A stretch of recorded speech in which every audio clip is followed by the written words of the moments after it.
Imagine getting the golden ticket every golfer dreams about, a shot to play in a PGA Tour event, and turning it down. Not because you were nervous, not because you weren't ready, but simply because they told you to ditch your camera.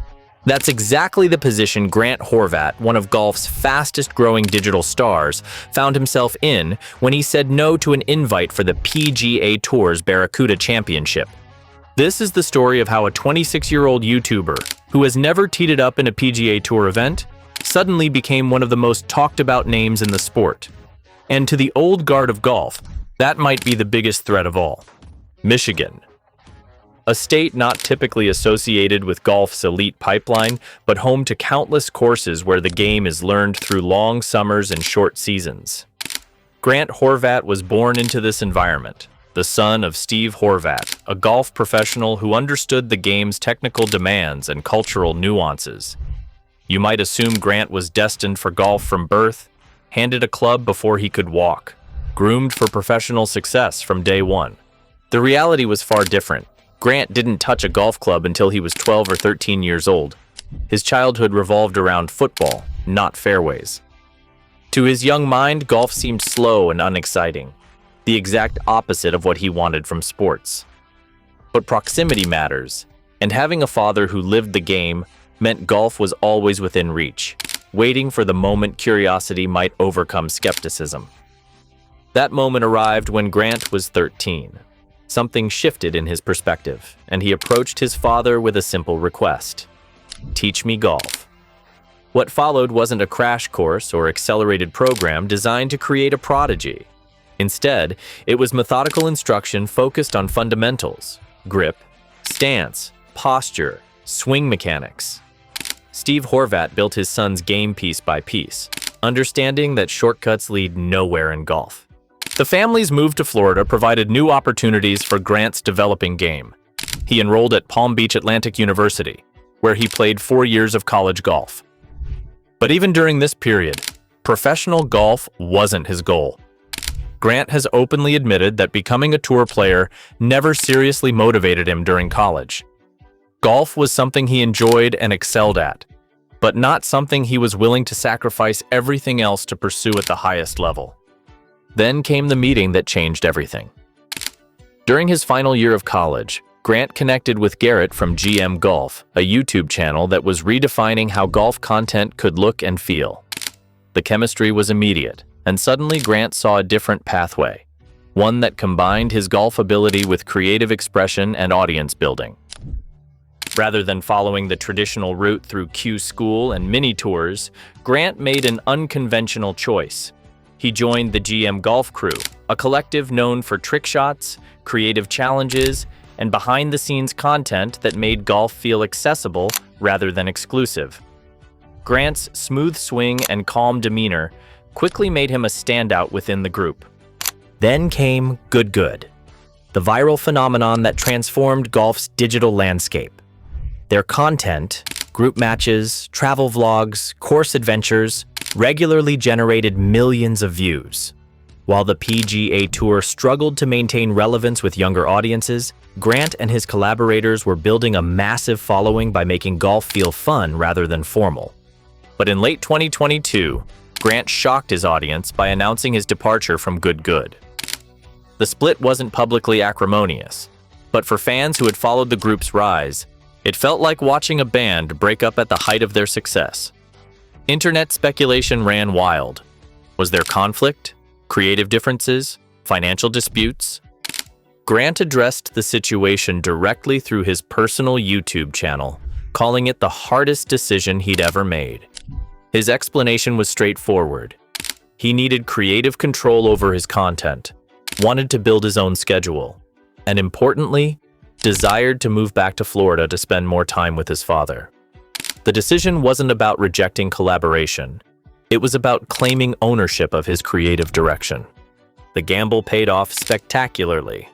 Grant's personal YouTube channel exploded, quickly surpassing 1.4 million subscribers. His videos consistently generated millions of views, attracting brand partnerships and sponsorships that transformed content creation into a sustainable career. But the success wasn't just about numbers. It was about connection. Grant's content offered something the traditional golf media couldn't replicate: authenticity. Swing tutorials with his father, range sessions that showed struggle as well as success, honest discussions about pressure and burnout. He wasn't creating a polished, corporate-approved image. He was sharing his actual experience with golf, complete with imperfections and uncertainties.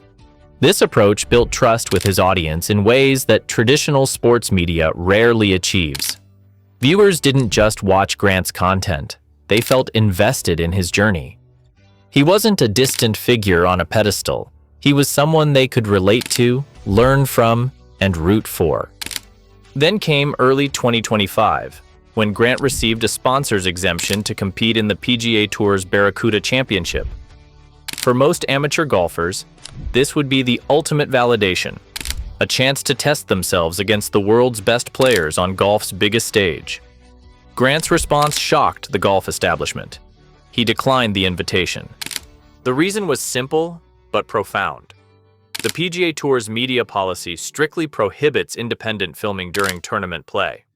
For Grant, whose entire platform depends on documenting his experiences, this restriction was non-negotiable. Playing without cameras meant abandoning the audience that had made him relevant enough to receive the invitation in the first place.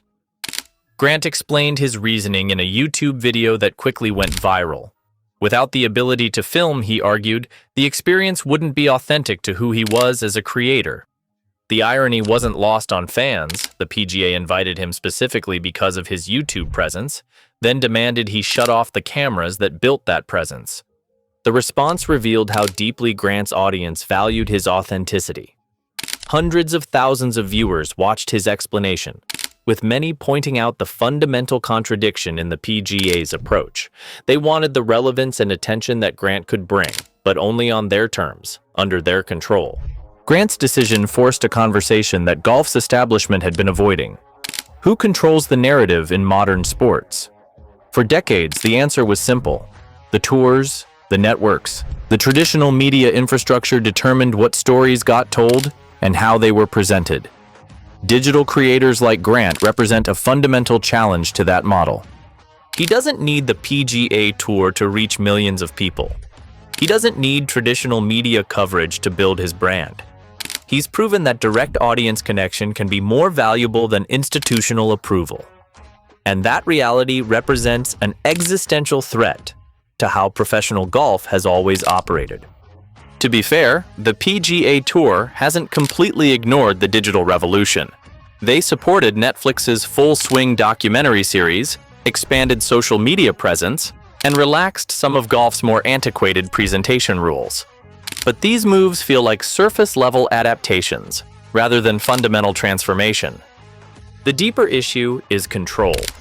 The PGA wants the benefits of digital engagement, the views, the younger audience, the cultural relevance, without surrendering control over how that engagement happens. They want personalities, but not independence. They want modern appeal, but traditional structure. Grant's rejection of the Barracuda invitation exposed this contradiction.